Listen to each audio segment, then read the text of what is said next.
Top boxing news.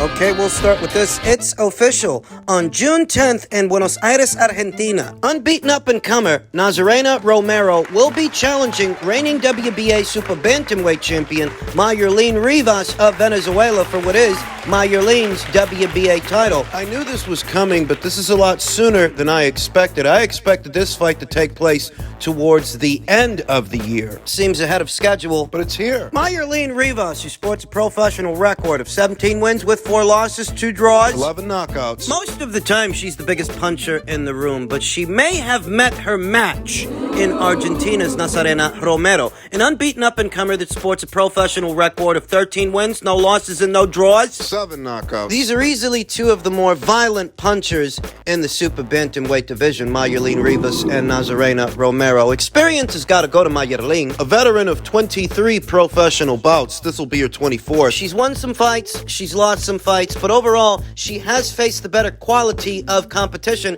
and has more rounds in the bank, whereas Nazarena, She's got less miles in the odometer. where you have to give Mayerlin Rivas the edge in experience, Nazarena's got the edge in youth and freshness. Arguably power. I know that Mayerlin Rivas has faced better opponents than Nazarena Romero per se, but in terms of power, I think Nazarena gives her a run for her money. I think Nazarena actually packs the bigger punch. Because Nazarena commits to her shots more than Mayerlin does. They're both big punchers. They're both very big punchers. But I think what separates them is that Nazarena, She's all pressure. She's all aggression. somewhat different dichotomy to what you normally see in Mayerlin's fights. Usually Mayerlin is the puncher. Usually she is, but she'll have to be the boxer in this one. Mayerlin Rivas really is formidable, but what she hasn't been the last couple of years is active. She only fought once in 2020, the year the pandemic hit, sat out all of 2021, and only fought once in 2022. The night of the fight, it will have been roughly a year's time, a year to the date, since she last fought. That's one fight in the last 2 years. Whereas Nazarena, at least in the last 12 months, has been a bit more active. She was in action late last year in November, Scored a knockout. and she was in action late last month on the 29th. Scored a knockout. Nazarena Romero being as aggressive and physical as she is, that's not the kind of fight where you want to have to be shaken off ring rust. Ideally, you come into a fight like this sharp. You need to be, because she's going to push you. She's going to try to rough you up. As stated the night of, it will have been a year's time since Mayerlin Rivas' last fight. A year to the day. Mayerlin Rivas, when she is fighting, when she is active, she shows more ring craft than Nazarena Romero. Nazarena, compared to Mayerlin, is more of a blunt force object. A pit bull. A mauler, a brawler, a pressure fighter that's going to keep their opponent under a lot of pressure. 6 years younger than the reigning champion. 6 years younger than Mayerlin Rivas, who's going to have to try and box and punch, create space, and manage it. It doesn't behoove her to get into a gunfight with Nazarena Romero, trading punches mid-range to inside. That's what Nazarena wants. She's to the point. Everything she does throughout the course of a round is all about getting within striking distance of her opponents to let big punches go. Big shots. Very little subtleties to Nazarena Romero's game. She's an artillery fighter, a physical fighter. 6 years younger than the reigning champion. Which lends itself to Nazarena's explosivity. Yeah. Things could get messy. I see a situation where Rivas is going to try to set up Nazarena Romero. Stay behind her jab, look to catch her with something big coming in. Catch and counter. But because Mayerlin, the night of the fight, will not have fought in roughly 12 months, her timing, her speed, Could be slightly off. she only had one fight last year, just one fight in the last 2 years. That's less than ideal for a fight like this. Fitness has got to be on point as well, since Nazarena Romero is a fighter that tries to push you, punish you, run you over. She fights at a fast pace. Mayerlin Rivas has gone the distance throughout her career, many more times over than Nazarena Romero, but when's the last time she did that? Approximately 2, close to 3 years ago, in 2020. Oddly enough, it's going to be the challenger that has home field advantage. It will be Nazarena Romero. This fight's going down in Buenos Aires, Argentina. That's her neck of the woods. It's important to note that, at least historically, Mayerlin Rivas hasn't had the best luck with Argentinian fighters, Argentinian sluggers, not the good ones. In 2018, she shared the ring with ring legend Marcela Acuña, who was 42 years old at the time, and Marcela beat her on points. It's 5 years ago in 2018. A few years before that, 2012. She locked horns with Daniela Bermudez. Daniela beat her on points. Daniela beat her 11 years ago. Mayerlin Rivas has not had the best luck with Argentinian fighters, and she's set to face another. Well, you could argue that Mayerlin is a lot more experienced now than she was in previous years, but she's also less active. There are some parallels you can draw between Nazarena Romero, one Argentinian slugger, and another, Daniela Bermudez, who beat Mayerlin Rivas years ago. Both Nazarena and Daniela, they're both pressure fighters. They're both sluggers, volume punchers. Gotta be honest here. Mayerlin may be more experienced than Nazarena, and she may show good ring craft, but I'm giving Nazarena the edge here. Perhaps if Mayerlin had been more active in the previous year, I would have liked her chances a little better, but, she's faltered against Argentinian fighters before. I think it's set to happen again. She hasn't been very active, and Nazarena, she's very strong. Inspired. I like Nazarena's chances. Slight edge to the Argentinian to end the reign of Mayerlin Rivas. I'm going with Nazarena Romero.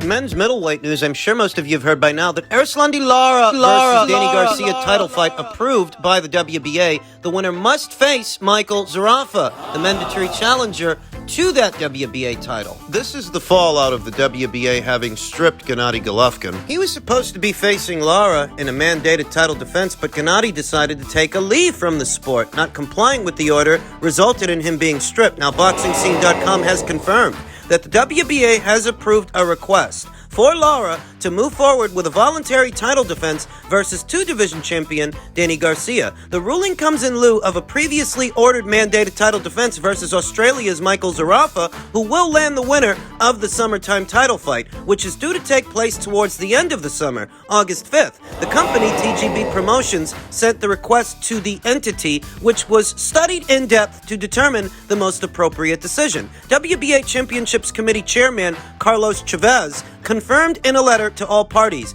Team Zerafa was consulted, and after arduous negotiations, it was possible to reach an agreement between both parties. According to the WBA rules in Section C16, it states that the body may modify the periods of a mandatory defense for good cause. And what good cause is that, given Danny Garcia a title shot he doesn't deserve? Danny's only had one fight as a junior middleweight, no fights as a middleweight. You're delaying a mandatory title defense which you ordered so that Danny can get a shot. Whatever. Rule C46 states the WBA may modify or suspend the strict application of these rules when the WBA deems it justified in its sole discretion to accommodate special circumstances. The rules also state the agency may acquire conditions for granting a permit. In this case, the committee decided to grant the request to Lara's team, so long as they comply with all championship rules. A location was not specified for the event, though the likely destination is the Barclays Center in Brooklyn, New York. As previously reported by BoxingScene.com,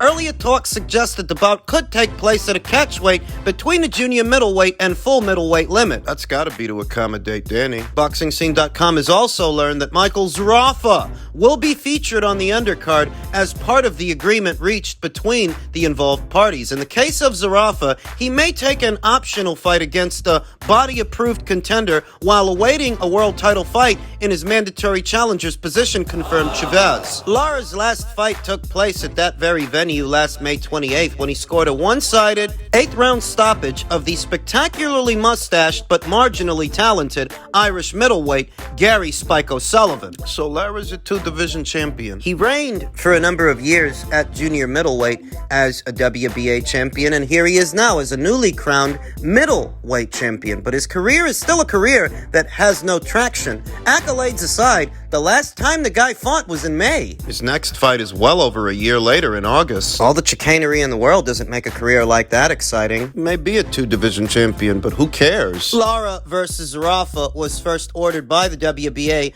on March 14th, with the two sides given 30 days to reach terms. The fight came into play immediately after Gennady Golovkin relinquished his WBA super title, as he no longer saw the value in proceeding with a title consolidation bout versus Lara. No, Lara's not worth any money. I'm just giving it to you straight. Financially, fiscally, Lara ain't worth no bread. He's got no marquee value. That's likely why he has to adhere to a catch weight with Danny Garcia. Who's a little bit more well-known, marginally at least, though neither guy's career is all that exciting at this point. Middleweight division is a circus. It's a fucking clown show. Why is the WBA giving these guys a special permit for this fight? Mere reasoning is likely that a fight between Erislandy Lara and Michael Zerafa ain't worth no money. Whereas a fight between Lara and Danny Garcia, depending on where you do it, maybe that'll do better business, which is why they're eyeing the Barclays Center. Danny's fought there a good number of times, they figure, in what would be Danny Garcia's maiden voyage to the middleweight division, having spent so little time at junior middleweight, opposite the ring a familiar face in Lara. They can do better business with this than they could with Zerafa. Stylistically, you do have to favor Lara, the pure boxer, over Danny Garcia, the boxer puncher, the counter puncher, because Danny Garcia always lets the other guy lead the dance. Opposite the ring a pure boxer, that's not a good idea. Erislandy Lara is just a little taller than Danny Garcia, a little longer, Certainly more experienced at these weights than Danny. better feet than Danny, and even though he's several years older, more snap in his punches, more speed than Danny. Lara's just been slugging along the last couple of years, fighting these unheralded opponents, but the same can be said for Danny. He's been slugging along too. Based on the styles, you have to favor Erislandy Lara because Danny Garcia ain't got the... Danny always lets the other guy lead the dance, which is why he's always one step behind the other guy. He's always one step behind. Opposite the ring, a pure boxer that's going to be economic, pot-shotting from the outside. A pure boxer who's longer than Danny, somewhat faster than Danny. Danny's gonna be looking for countering opportunities that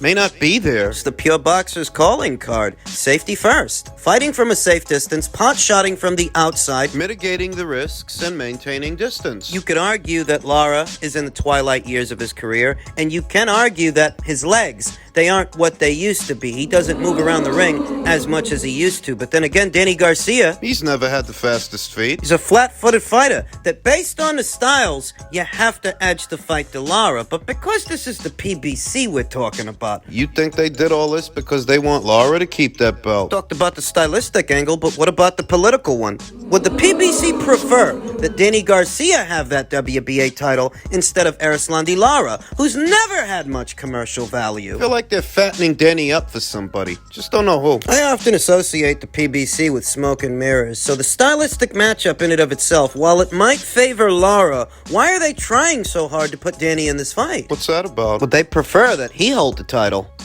And just in keeping with the theme of all things middleweight and all things PBC, WBC interim champion Carlos Adames lashes out at Charlo-Charlo saying he's a coward. For those not already aware, Carlos is the WBC's interim middleweight champion and Jamal has the full version of the title. The truculent star's recent stint on the bench hasn't been shrouded in mystery. Initially, Charlo was set to return to the ring in June of 2022, but unfortunately for Charlo, he was forced to withdraw due to a lingering back injury. Ultimately, the current WBC titleist would end up taking even more time away from the sport to attend to personal matters. In the meantime, with Charlo temporarily out of the picture, Carlos Adames was moved to the forefront of the line with 4 consecutive victories, the latest netting him the WBC middleweight interim crown. Adames is anxious to face Charlo in the ring. Well, he's not about to. He's going to fight former junior middleweight champion Julian Williams, who's now campaigning as a middleweight. Charlo was last in action of June of 2021.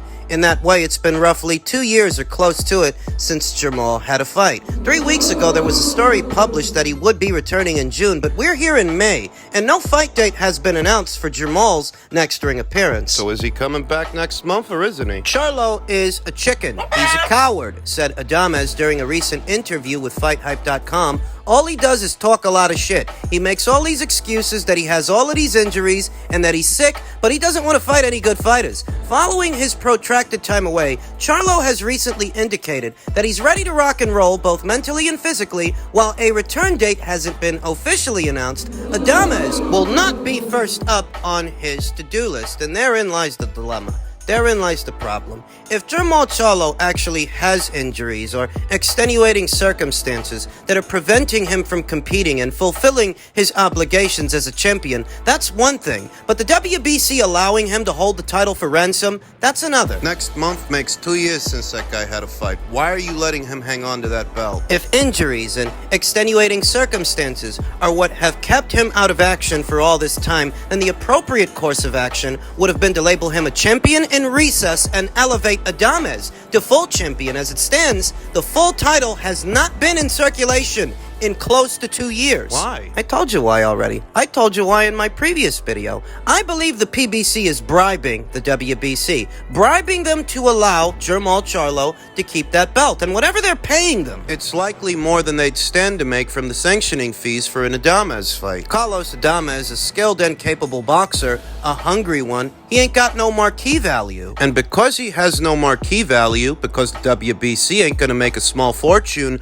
off of his fights, they're not in a hurry to put a title in his hands. I believe the PBC is bribing the WBC to allow Charlo to hang on to that belt, and whatever they're paying them, it's likely the same or more money than they'd make giving that belt to Adames. What I think. Because why would the WBC allow Jamal to hang on to it for this long without fighting, without defending it? They're not collecting sanctioning fees from him, so what's the incentive? The bribe. We're always hearing about Charlo's personal problems, but if his personal problems impede his career this much to where the man hasn't fought in close to 2 years, So label him a champion in recess. Let somebody else have the belt. label him a champion in recess, and as soon as he sorts all of his personal affairs, give him first crack at the title. The problem is, I don't think he wants to be pinned down to an Adames fight. Committed to it. In a scenario like that, he would be. If Adames were elevated to champion, In a scenario like that, Jamal would have to go through him in order to get his belt back, and I don't think he wants to do that. I don't think he wants to fight anybody. in previous years, he didn't want to fight Andre, didn't want to move up and take on David Benavidez, and here and now, I don't think he wants to fight Carlos Adames. Doesn't want to do anything, and that's his prerogative, but the WBC should not be enabling him to do this. Carlos Adames ain't any old buddy. This is your WBC interim champion. He's entitled to a shot. Supposed to be. Isn't that the point of these eliminators and that interim title he's in possession of? He was in attendance for their convention late last year in Cancun, asking for them to order the fight, and they didn't want to do it. Also, that 5 months into the following year, Charlo still hasn't fought. and if he does end up fighting, it won't be against Carlos. These guys are useless, man.